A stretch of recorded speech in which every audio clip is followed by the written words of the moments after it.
হঠাৎ করে ভাপা পিঠা খেতে ইচ্ছা করতেছিল, তাই ভাবলাম বাসায় একটু বানিয়ে ফেলে, যেহেতু চালের গুঁড়া আর গুঁড়ো ছিল বাসায়। হ্যালো এভরিওয়ান, আসসালামু আলাইকুম। সবাই কেমন আছেন? আশা করছি সবাই খুব ভালো আছেন। আমরাও আলহামদুলিল্লাহ ভালো আছি। এখানে আমি চালের গুঁড়োটা লবণ আর পানি দিয়ে ভালো করে মাখিয়ে নিয়েছিলাম। পিঠা বানাইতে গিয়ে একদম মহাবিপদে পড়ে গেলাম, কারণ বারবার কারেন্ট চলে যাচ্ছিল আর এদিকে গরমও ছিল, কি যে অবস্থা।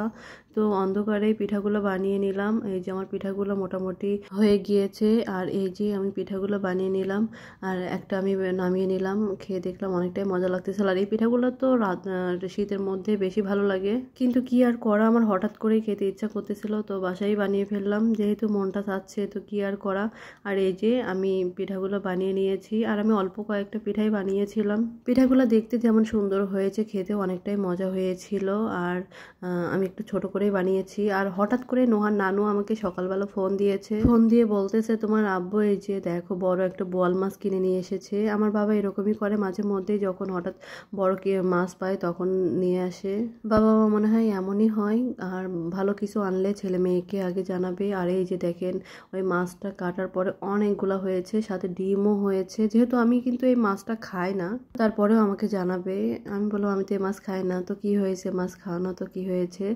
এখন সবার জন্য প্যাকেট করে রেখে দিবে। যেহেতু আমাদের বাসার কাছেই নদী, আর অনেক বড় বড় মাছও পাওয়া যায়, আর নদীর মাছগুলো কিন্তু এমনিতেই অনেক স্বাদ হয়। মাছ আনার পরেই আমাকে আগে ভিডিও কল দিয়েছে, আমি দেখেছি, আবার একটু ভিডিও পাঠিয়েছে। মাছ কাটার পরে ভিডিও পাঠাইছে। এই দেখেন অনেকগুলো মাছ হয়েছে।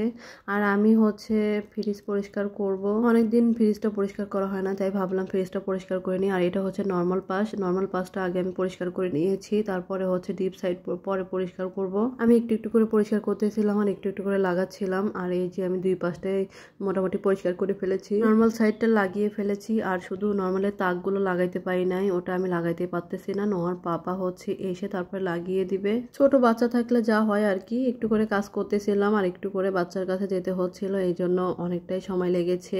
আর এই যে আমার পরিষ্কার করা হয়ে গিয়েছে। আমি নর্মাল সাইডটা মোটামুটি গুছিয়ে ফেলেছি, শুধু তাকটাই লাগাইতে পারি নাই। এরপরে আমি ডিপ সাইডটাও লাগিয়ে ফেলেছি। ডিপ সাইডের তাকগুলো সহজেই লাগানো যায়, কিন্তু নর্মাল সাইডে তাকগুলো লাগাইতে একটু কষ্ট হয়ে যায়। আর ফ্রিজটা মোটামুটি ফাঁকা, কারণ আমরা বাসায় যাব, এই জন্য আর বাজার টাজার করা হয় নাই। কিন্তু আমরা বাসায় যাব, তাই ভাবলাম ঈদের আগে আর কোনো বাজার করব না, এমনি ফ্রিজটা পরিষ্কার করে যাই। ঢাকায় আসার পরে তারপরে বাজার করব।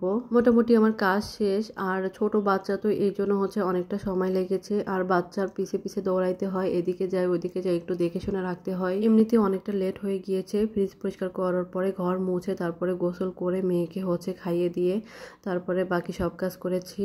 আর এটা আমাদের বাসার পাশে বড় হাট বসে, এই যে গাড়িতে করে গরু নিয়ে যাচ্ছে। এখানে তো দিনরাত 24 ঘন্টাই গরু কেনা বেচা হয়।